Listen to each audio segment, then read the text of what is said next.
Okay, here we are in part 5. And there's an awesome moment to the game with the Game Boy bosses, and I must say I was thoroughly pissed at Capcom when they did in Mega Man 10. They finally used the Game Boy bosses. I thought I would be so great at doing them right like that in a game finally, and then before I could get the game out, they went and did it. And who would have thought, you know? Because they hadn't touched the classic series in how many years.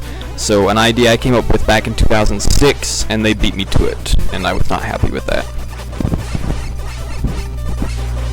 And for that matter, one of the things, the original, before it became SuperDanny 2, I had wanted to make essentially this game as a sort of large-scale Mega Man game with all sorts of elements thrown in from various games, because I had a dream of that once, and I knew Capcom never would, so I wanted to.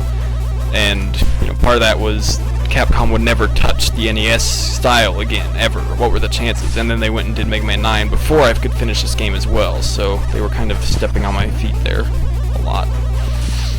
But so it goes. That's what happens when you take 4 years to finish a game.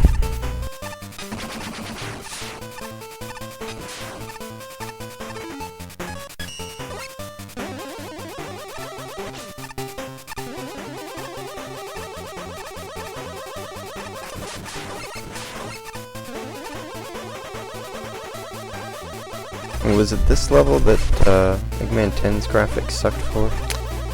Maybe. Whatever they were, I think I like mine more personally. I was kind of surprised. Their punk level graphics were pretty boring, I thought, and so was this level. And their ballad colors were pretty much the same as mine, but... And then of course they didn't use Quint. I guess I can see why, but I did, so that's one thing I have they don't, if that counts for anything.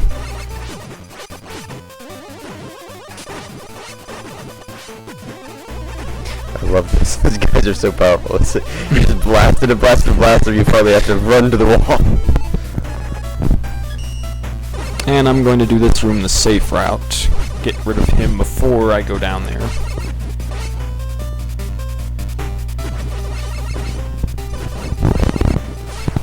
And if you might have noticed, all of these Game Boy levels are a bit shorter than the average. And that jump is very doable, but it can be tricky, so in the interest of recording, I went ahead and saved it with gyro.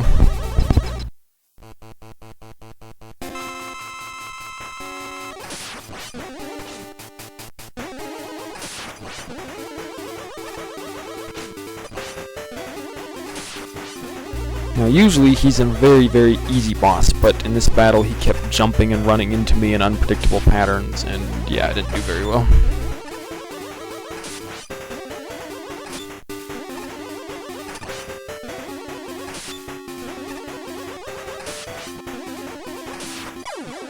Well enough. Got the job done.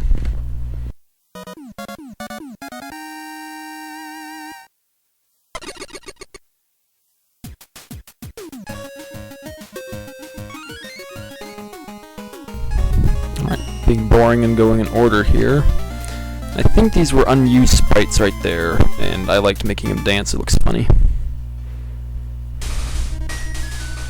Prepare for the ridicularity that is clear. Yeah, this is Fab's level, which I'm very thankful for because I did not want to have to stare at these tiles for too long and building the level in. Whoops.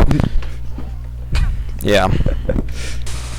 Oops. But yeah, even when you try to color them up and make them look nice, I mean, this level is hideous. I mean, look at the way that SuperDanny's feet don't touch those pipes. They're not tall enough to fill the 16 by 16 block. I mean, the graphics are very, very symbolic of the game from which they came. But this was a level for weirdness, like the flippity fish, as we call them, just appearing here and there for no particular reason.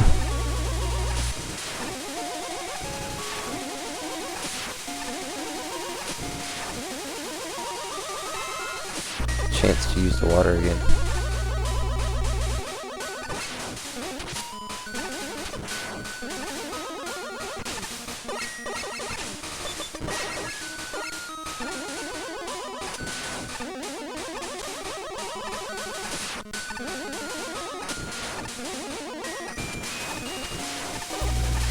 remaster really cleans those guys out.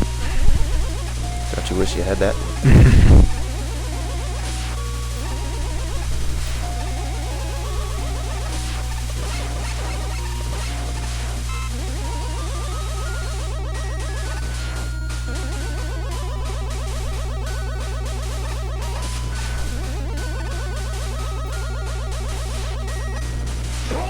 Flippity fish! He killed him! Yeah, he gets mad when I do that, but I always I'd rather, run through that room. I would rather do that than get hurt a bunch, so, I feel sorry for him. yeah. And anyone who doesn't gyro at this part, I feel sorry for, because that room's not fun to try and go through without gyro. Yeah, I think when you were doing this, I made sure to make the suggestion that you kept the Mega Man 2 level design idea of this continuous thing of going down and up and down and up. I think you did that really well. Thank you. Had a little more room to work with in the Game Boy version. Notice the tile there that is in the original game. It makes no sense, so we colored it accordingly. I guess I did these recolors, so. But yeah, just one single tile makes no sense as to why it's there. Doesn't belong there at all. The Mega Man 2 for Game Boy Touch.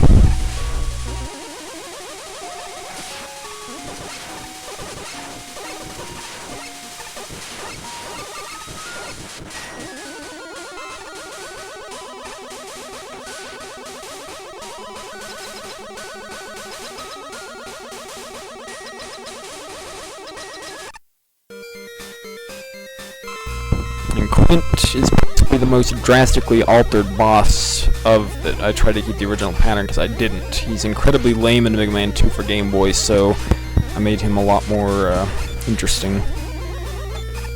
Much more threatening and bounces around a lot like one should on a pogo stick.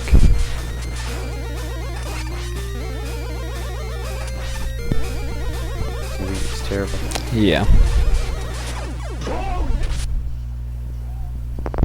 A lot of people tried to remix it, but there's just not much to do with it, really.